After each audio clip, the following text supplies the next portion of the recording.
Miesto počiatkov našej kultúry a civilizácie. Aj tak možno opísať zaujímavú destináciu, ako je Izrael spolu s Palestínou. Aký je však región židovského a kresťanského dedičstva?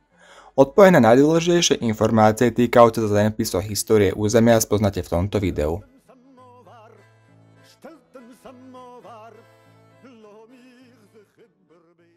Slovensko uznáva štát Izrael ako aj štát Palestínu, hoci existujú krajiny, ktoré neuznávajú buď jeden alebo druhý štát. Obe krajiny ležia v Ázii na Blízkom východe. Izrael s bohatou zmesou ľudí susedí s dvomi mormi a so 4 štátmi.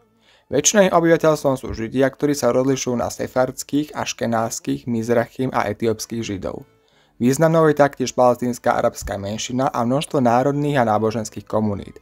Hovorí sa tu hebrejsky a arabsky a dominantný náboženstvo judaizmus a islam. Oblasť má na severe subtropické stromorské podnebie, kde sú horúce a suché letá a na juhu aridné a semiaridné podnebie. Rozmanitý je aj povrch regiónu s horskými chrbtami a hlbokým jordánskym údolím, kde leží najnižšie položené suchozemské miesto na Zemi. Nerastné bohatstvo je obmedzené, pričom tu sú najmä ložiská zemného plynu. Najvýznamnejšou riekou je Jordán, ktorý napája Galilejské jazero a Mŕtve more. V oblasti je množstvo národných parkov a rezervácií zameraných najmä na ochranu migrujúcich vtákov. Hospodárstvo kvitne v oblasti high-tech, spracovania diamantov či zborárskeho priemyslu. Pôdohospodárstvo sa zameriava na produkciu obilia, citrusových plodov alebo aj bavlny. Izrael využíva cestnú, železničnú, morskú aj vzdušnú dopravu, pričom hlavné dopravné prúdy sa nachádzajú na pobreží Stredozemného mora. Krajiny majú spolu v zozname pamiatok UNESCO 13 zastúpení. Administratívne sa Izrael člení na 6 dištriktov a Palestína na západný breh Jordánu a pásmo Gazy. Dejiny Zeme, ktorá niesla mnoho pomenovaní, siahajú až k úsvietu ľudských dejín.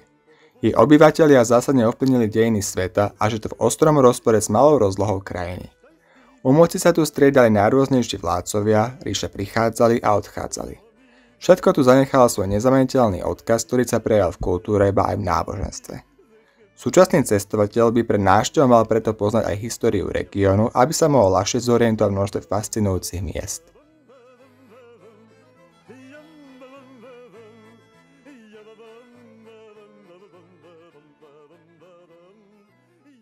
Oblasť úrodného polmesiaca patrí ku kolískam ľudskej civilizácie.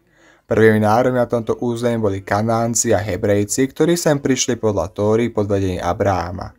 Neskôr z dôvodu klimatických zmien boli donútení hľadať úrodnejšie lokality a preto sa obyvateľstvo presunulo do Egypta, kde malo nerovné postavenie. Z Egypta ľud vyviedol až Mojžiš, ktorý upevnil vieru v jediného Boha a vznikol aj sviatok Pesach.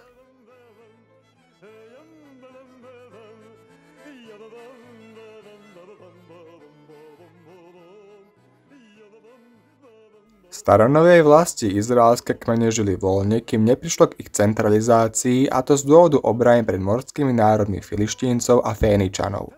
K najvýznamnejším panovníkom patril král Dávid, ktorý presunul svoje sídlo do Jeruzalema. Jeho následovník král Šalamún začal s výstavbou chrámu, kde bola uložená archa zmluvy s desatorom. Po jeho vláde nastal rozpad štátu. Kým na severe vznikol Izrael, ktorý bol dobitý Asýrčanmi, tak na juhu vznikla Judea, ktorú neskôr dobil spolu s chrámom babylonský panovník Nabukadnezar. Izraelite boli následne odvlečení a žili v exile.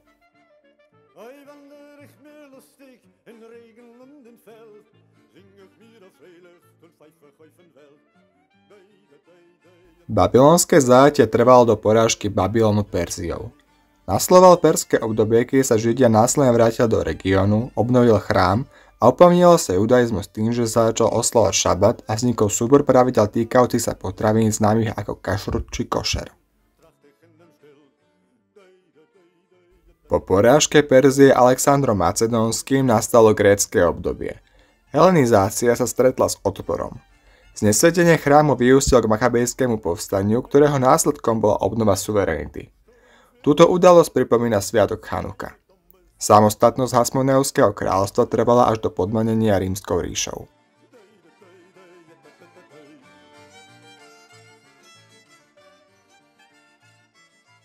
Obyvatelia provincie Judei nesúhlasili s nadvládou Ríma.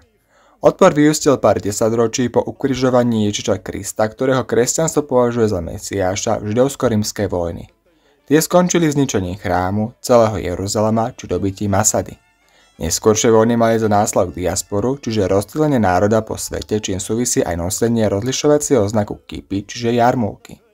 Rozkvet územia, ktoré už nieslo pomenovanie Palestína, nastal po prijatí kresťanstva za oficiálne náboženstvo ríše. Najdôležitejšie stavby kresťanov pochádzajú z byzantského obdobia.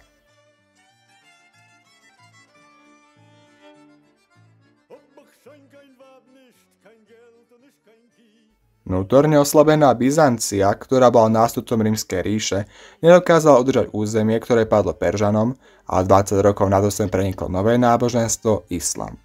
Jeruzalém sa stal kvôli prorokovi Mohamedovi posvätným miestom pre ďalšie monoteistické náboženstvo. Moslimská nadvláda bola znamením relatívneho pokoja po niekoľko storočí. Zra nastal až ničením kresťanských stavieb, na čo pápež reagoval vyhlásením križďackých výprav do Svätej Zeme. Nasledujúce storočie bolo poznačené vojnami, založením kresťanských kráľovstiev a vpádmi Mongolov. Koniec latinského obdobia nastal s dobitím pevnosti Ako.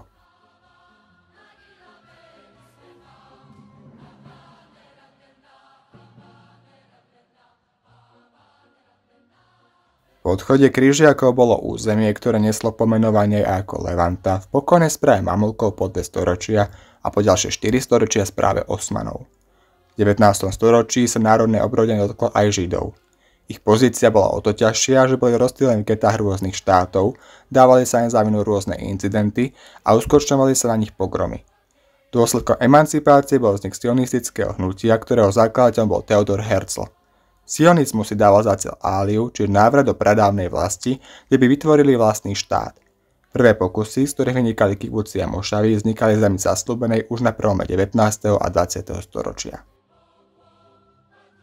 Po prvej svetovej vojne bol vyhlásený nad územím britský mandát, ktorý umožňoval migráciu Židov, čo zväčšovalo arabsko-židovské napätie. Po ukončení druhej svetovej vojny, kedy bolo v dôsledku holokaustu zavraždených vyše 6 miliónov európskych Židov, prišlo k stiahnutiu Britov z Palestíny, pričom na území mal podľa plánu OSN vzniknúť židovský a arabský štát.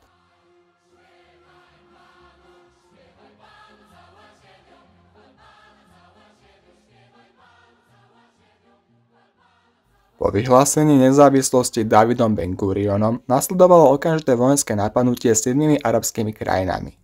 Izrael nazval udalosť ako vojnu za nezávislosť, kým porazené štáty ako Nakbu, čiže katastrofu. Ďalší konflikt sa odohral v roku 1967 a bol známy ako 6-dňová vojna. Obklúčený Izrael vykonal preventívny útok, ktorým rozšíril územie o západný breh Jordánu, pásmo Gaza, Golanské výšiny a Sinajský poloostrov, ktorý neskôr vrátil Egyptu. Palestínsky ľud začala spájať organizácia za oslobodenie Palestíny, pričom najvýznamnejším predstaviteľom bol Jasir Arafat. Hoci prišlo k uznaniu Izraela Palestínčanmi, tak ďalšie mierové rokovania nepriniesli očakávaný mier, ale prišlo k teroristickým útokom, intifádam, výstavbe múru a v pokračovaní výstavbe osád na západnom brehu. Oba národy považujú územie za svoju vlast a preto môžu dúfať stabilnejšiu budúcnosť a k urovnaniu nedoriešeného sporu.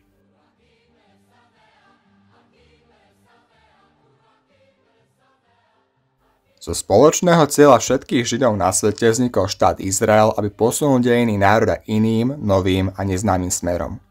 Určite súčasný stav nie je v krajine, ktorá poznala toľko zmien konečným.